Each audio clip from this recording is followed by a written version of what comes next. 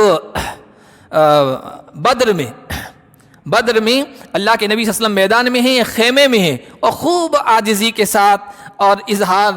عجز و انکساری کرتے ہوئے دعا مانگ رہے ہیں، بالکل دعا میں محو ہو گئے، اور یہ الفاظ تھے زبان پر، اللہم انی انشدک عہدک ووعدک اللہم ان شئت لن تعبد بعد اليوم ابدا، اے اللہ تو نے جو کامیابی کا فتح کا وعدہ فرمایا ہے میں اس کا واسطہ دیتا ہوں، میں تیرا رسول ہوں، آج کامیابی عطا فرما۔ یہ جو میری محنت کا خلاصہ 313 لا کر یہاں چھوڑ دیا ہے میں نے اس میدان میں، کافروں کا طاقتور جتھا ہے، ہر اعتبار سے وہ سامان سے لیس ہیں، اگر یہ 313 کی تعداد یہاں ختم کر دی گئی تو آج کے بعد دھرتی پر تیری پوجا نہیں کی جائے گی، تیری عبادت نہیں، اگر تجھے یہی منظور ہے تو ٹھیک ہے، ورنہ غلبہ عطا فرما۔ عاجزی کے ساتھ دعا کر رہے تھے، کندھے پر چادر تھی وہ بھی گر رہی تھی، حضرت ابوبکر صدیق آئے اور کہا یا رسول اللہ لقد الححت علی ربک، بہت زیادہ اصرار کر لیا آپ نے، بس حسبک اب کافی ہے، اللہ کی طرف سے انشاءاللہ مدد آئے گی۔ کہتے ہیں کہ اللہ کے نبی اپنی چادر کو سمیٹتے ہوئے اچھلتے ہوئے، زرہ پہنی ہوئی تھی، ہتھیار تھا جو لباس تھا جنگی وہ پہنا ہوا تھا، اچھلتے ہوئے خیمے سے باہر آئے، اور آپ کی زبان پر یہی آیتیں تھیں، سیوزم الجمع ویولون الدبر، وہ اللہ کی طرف سے جاری کی گئی تھی کہ یہ جو جتھا آیا ہے یہ شکست کھائے گا، پیٹھ پھیر کر دم دبا کر یہ بھاگے گا۔ پھر ایسا ہی ہوا، 70 ان کے سورما مارے گئے، 70 قیدی بنا لیے گئے، اور بڑی ذلت کا سامنا انہوں نے کیا۔ اللہ نے فرمایا یہ بدر کا عذاب تو ایک ہلکا سا نمونہ ہے، سیمپل ہے عذاب آخرت کا، بل الساعۃ موعدہم والساعۃ ادھیٰ وامر، اصل ان سے جو وعدہ ہے عذاب کا وہ قیامت کا ہے، اور قیامت کو یہ لوگ ہلکے میں لے رہے ہیں، غفلت کے نشے میں مست ہیں، قیامت کا مذاق اڑا رہے ہیں، جنت کا مذاق اڑا رہے ہیں، حوروں کا مذاق اڑا رہے ہیں، غلمان کا مذاق اڑا رہے ہیں۔ جب قیامت آ جائے گی وہ بہت خطرناک چیز ہے اور بہت کڑوی چیز ہے، قیامت کا جو گھونٹ ہے وہ بہت کڑوا ہے، اس دن دماغ ٹھیک ہو جائے گا۔ آج مذاق اڑا رہے ہیں، ان المجرمین فی ضلال وسعور، بے شک مجرم لوگ گمراہی میں ہیں، بے وقوفی میں ہیں، مذاق اڑا رہے ہیں قیامت کا، مرنے کے بعد دوبارہ زندگی کا، لیکن جس دن ان کو جہنم میں اوندے منہ ڈالا جائے گا، سارا دماغ ٹھیک ہو جائے گا، ان سے کہا جائے گا اب سقر کا مزہ چکھو۔ سقر جہنم کا ایک نام ہے۔ انا کل شیء خلقناہ بقدر۔ وہ کہا کرتے تھے قیامت قیامت بار بار کہتے ہو، متی ھذا الوعد، یہ وعدہ پورا کب ہوگا، قیامت آ کیوں نہیں جاتی ہے؟ اللہ نے فرمایا ہر چیز ہم نے اندازے سے پیدا کی ہے، جو وقت متعین کیا ہے اس سے پہلے نہیں ہوگا۔ ہر چیز کی عمر متعین ہے، انسان کی عمر متعین ہے، اس سے آگے پیچھے موت نہیں آئے گی، اور جب موت آ جائے گی تو اس کے لیے وہی قیامت ہے۔ یہ پوری کائنات کی ایک کائنات کے موت کا ایک دن متعین ہے، اسی کو قیامت کہتے ہیں، وہ بھی متعین ہے۔ ان کے جلد بازی کرنے سے کوئی جلدی نہیں آ جائے گا، لیکن ہے متعین۔ جب آ جائے گا تو پھر اچانک آئے گا، آنن فانن آئے گا، پوری دنیا کی بساط لپیٹ دی جائے گی۔ وما امرنا الا واحدۃ کلمح بالبصر، چشم زدن میں، پلک جھپکنے میں ہمارا معاملہ ہوگا، اور یہ دنیا تباہ ہو کر ایک نئی دنیا آباد ہوگی جس کو آخرت کہتے ہیں۔ اس لیے سمجھ جاؤ، نصیحت حاصل کر لو۔ وَلَقَدْ أَهْلَكْنَا أَشْيَاعَكُمْ، تم کیا ہو، تمہارے جیسے بدقماشوں نہ جانے کتنوں کو ہم نے صفحہ ہستی سے مٹا دیا۔ یہ ہم نے تمہارے سامنے واقعات بیان کیے ان سے۔ فَهَلْ مِن مُدَّكِرٍ، ہے کوئی نصیحت حاصل کرنے والا؟ وَكُلَّ شَيْءٍ فَعَلُوهُ فِي الزُّبُرِ، اللہ فرما رہے ہیں جب قیامت قائم ہوگی نا تو اس کے لیے پہلے سے ہمارے ہاں تیاری ہے، ہر چیز نوٹ کی جا رہی ہے، ہر عمل، ہر فعل، ہر حرکت، ہر سکون انسان کی، ہر چیز نوٹ کی جا رہی ہے، صحیفوں میں محفوظ ہے۔ وَكُلُّ صَغِيرٍ وَكَبِيرٍ مُسْتَطَرٍ، ہر چھوٹا بڑا عمل، ہر معمولی غیر معمولی چیز مستطر نوٹ کی جا رہی ہے، ریکارڈ کی جا رہی ہے، محفوظ کی جا رہی ہے، اور اس کو کل انسان الزمناہ طائرہ بعنقہ، ہر انسان کا نامہ اعمال اس کے گلے میں ہم نے لٹکا دیا ہے۔ اور پھر قیامت کے دن کہیں گے اقرأ بنفسک اقرأ کتابک کفی بنفسک اليوم علیک حسیبا، آج خود پڑھ لے۔ اور جب انسان پڑھے گا نا، ہم کتنے سارے اعمال کام ایسے ہیں کر کے بھول جاتے ہیں، ذہن سے ڈیلیٹ ہو گئی، ختم ہو گئی، یاد بھی نہیں رہتا، کوئی یاد دلاتا ہے تب بھی بھول جاتے ہیں۔ لیکن قیامت کے دن جب بندہ دیکھے گا، ہر انسان دیکھے گا، اس کا نامہ اعمال سامنے رکھ دیا جائے گا، ایک ایک چیز محفوظ ہے۔ کل صغیر و کبیر مستطر، حیرت میں پڑ جائے گا، کہے گا ما لہذا الکتاب لا یغادر صغیرۃ ولا کبیرۃ الا احصاها، عجیب یہ کتاب ہے، یہ اعمال نامہ عجیب ہے، نہ چھوٹی چیز چھوڑی نہ بڑی چیز چھوڑی، سب کو محفوظ کر رکھا ہے۔ حیران و پریشان ہو جائے گا۔ تو اللہ فرما رہے ہیں ہر چھوٹی بڑی چیز لکھی جا رہی ہے۔ حضرت عائشہ صدیقہ رضی اللہ تعالی عنہا سے حضور نے فرماتا، یا عائشہ ایاک ومحقرات الذنوب فإن لها من اللہ طالبا، چونکہ آیا نا ہر چھوٹی بڑی چیز، چھوٹی سے چھوٹی چیز بھی ریکارڈ کی جا رہی ہے۔ حضور نے فرمایا یا عائشہ، جو گناہ معمولی سمجھی جاتے ہیں نا، معمولی سمجھے جاتے ہیں، معمولی گردانے جانتے ہیں، لوگ کہتے ہیں معمولی گناہ ہے، صغیرہ گناہ ہے، معمولی چیز ہے، ان سے بھی بچنے کی فکر کرو، اس لیے کہ اللہ کی طرف سے اس کی بھی ڈیمانڈ کرنے والا ہے، اس پر بھی اللہ کی طرف سے کل قیامت کے دن پکڑ ہوگی۔ وَكُلُّ صَغِيرٍ وَكَبِيرٍ مُسْتَطَرٍ، یہ برے لوگوں کا انجام بیان ہوا۔ قرآن کا انداز ہے کہ قرآن اچھے لوگوں کا بھی انجام بیان کرتا ہے۔ فرمایا جو متقی لوگ باغات میں ہوں گے، نہروں میں مزے لوٹ رہے ہوں گے، ان نہروں کی تفصیل ہم 26ویں پارے میں پڑھ چکے ہیں۔ خالص شہد کی نہریں، خالص شراب طہور کی نہریں، خالص پانی کی نہریں، وہ سب 4 نہروں کا تذکرہ ہے۔ تو متقی لوگ باغات میں ہوں گے۔ متقی کون ہیں؟ عبداللہ بن عباس فرماتے ہیں، دیکھیے آج بھی جمعہ میں آیا تھا نا، تقوی، روزے کا اصل مقصد تقوی ہے، اور قرآن میں جہاں کہیں بھی جو وعدہ ہے وہ متقیوں کے لیے ہے۔ متقی جو کفر سے بچے، جو شرک سے بچے، جو بدعقیدگی سے بچے، جو منافقت سے بچے، جو معاصی سے بچے، اور پھر وہ جو نامناسب حرکتوں سے بچے، یہ بہت اعلیٰ درجہ ہے۔ فی مقعد صدق،